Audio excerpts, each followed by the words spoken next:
अस्सलाम वालेकुम गाइस, मेरा नाम है इनायत और आप लोग देख रहे हैं इंडियन मुस्लिम क्रांतिकारी चैनल। मेरे ऑफिशियल यूट्यूब इंडियन मुस्लिम क्रांतिकारी चैनल में आप लोगों का स्वागत है। दोस्तों, आज हम आपको एक ऐसे महान इंसान की कहानी सुनाने जा रहे हैं जिनकी पूरी जिंदगी अपने वतन की आज़ादी के लिए कुर्बान हो गई। जब ब्रिटिश भेड़ियों का जुल्म हर तरफ फैला हुआ था और हमारे लोग नफरत और गुलामी की जंजीरों में जकड़े हुए थे, तब एक दिलेर इंसान ने हिम्मत दिखाई और अपने इरादों से एक नई दिशा दिखाई। ये वो दौर था जब हर गली और मोहल्ले में बस निराशा का साया था, लेकिन उस बहादुर ने अपने जज्बे से पूरे हिंदुस्तान में आजादी की एक चिंगारी जलाई। लोग उन्हें प्यार से उल हिंद, द लीडर ऑफ इंडिया के नाम से पुकारते थे।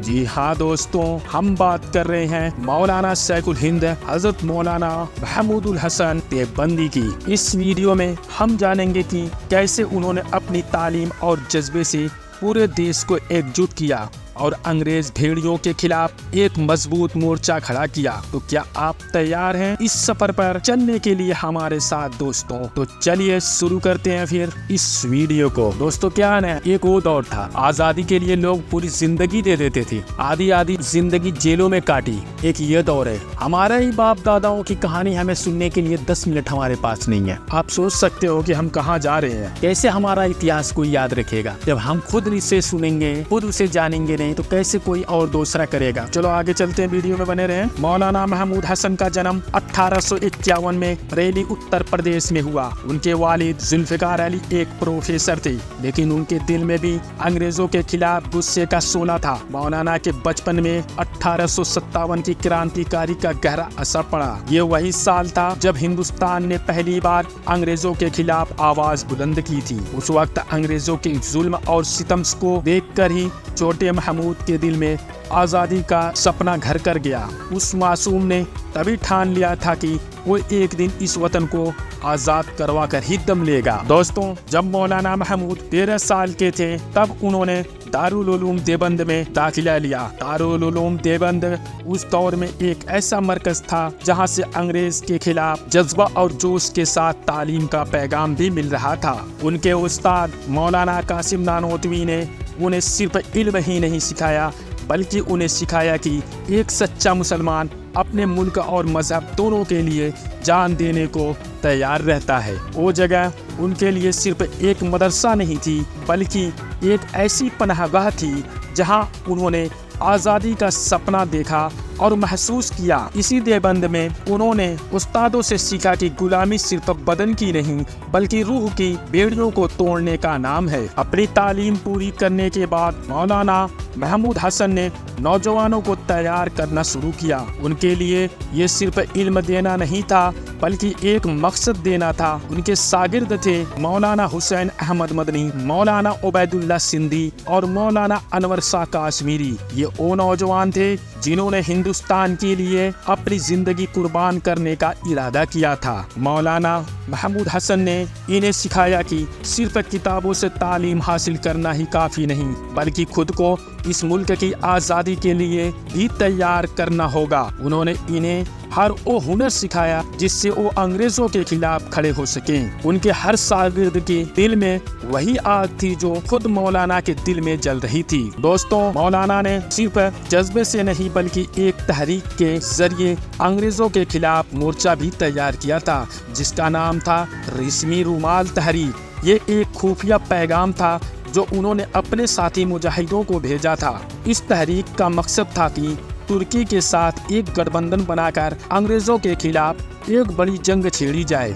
रेशमी रुमाल पर लिखे हुए ये खुफिया पैगाम एक ऐसी तहरीक थी जिसने अंग्रेजों की नींद उड़ा रखी थी।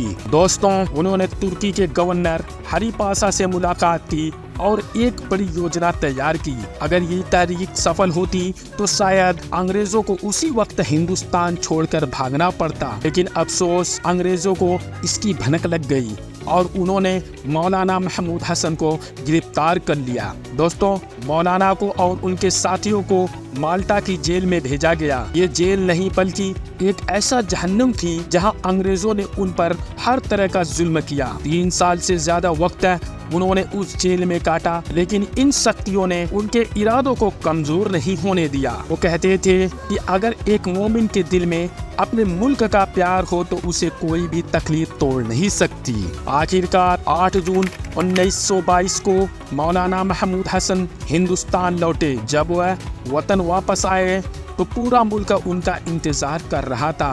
महात्मा गांधी, मौलाना अब्दुल कलाम आजाद जैसे बड़े बड़े नेता उनके स्वागत के लिए मौजूद थे। फिर उन्होंने एक सभा का आयोजन किया और फिर उस सभा में कहा, ये फिरंगी हमें बांटने की कोशिश कर रहे हैं, हमें इनके खिलाफ एक होना होगा। उन्होंने अंग्रेजी स्कूल और सामान का बहिष्कार करने का आह्वान किया। मौलाना का पैगाम था, अगर हमें अपने मुल्क को आज़ाद देखना है तो हमें हर वो सामान छोड़ना पड़ेगा जो अंग्रेजों का हो। उनके इस पैगाम ने हिंदू मुस्लिम एकता को और मजबूत किया।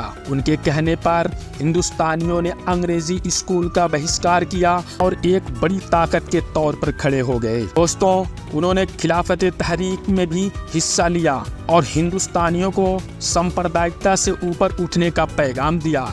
इस तहरीक का असर ये हुआ कि हर हिंदू और मुसलमान ने कंधे से कंधा मिलाकर अंग्रेजों के खिलाफ जंग लड़ी। मौलाना का मानना था कि आज़ादी की लड़ाई में धर्म का कोई भी फर्क नहीं होना चाहिए। उनका ये पैगाम पूरे हिंदुस्तान में फैल गया और उन्हें सैकुल हिंद का खिताब मिला। दोस्तों, 1920 में मौलाना महमूद हसन देवबंदी का इंतकाल हुआ। उनके इंतकाल पर हिंदू मुसलमान ने मिलकर उनकी याद में दुकानें बंद कर दी। उनके जनाजे में हजारों की भीड़ उमड़ी। हर किसी की आंखों में आंसू थे और दिल में एक सवाल था, क्या हम इस अजीम इंसान के उस ख्वाब को पूरा कर पाएंगे जो उन्होंने देखा था। तो दोस्तों, आज हम पर ये फर्ज है उनके ख्वाब को जिंदा रखें, उनकी कुर्बानियों को बेकार न जाने दें। अगर मौलाना महमूद हसन देवबंदी का ये जज्बा आपके दिल को छू गया हो तो इस वीडियो को शेयर करें और हमारे चैनल को सब्सक्राइब करें ताकि ये पैगाम हर हिंदुस्तानी तक पहुँचे। कहते हैं मुल्क की खाक में वो तासीर है कि एक बार माटी उठा लो तो ये जमीन तुम्हें अपनी ओर खींच लेगी। तो क्या हम इस चमन को महफूज रखने का वादा करते हैं? तो फिर मिलेंगे नेक्स्ट वीडियो में, तब तक के लिए अल्लाह हाफिज, जय हिंद।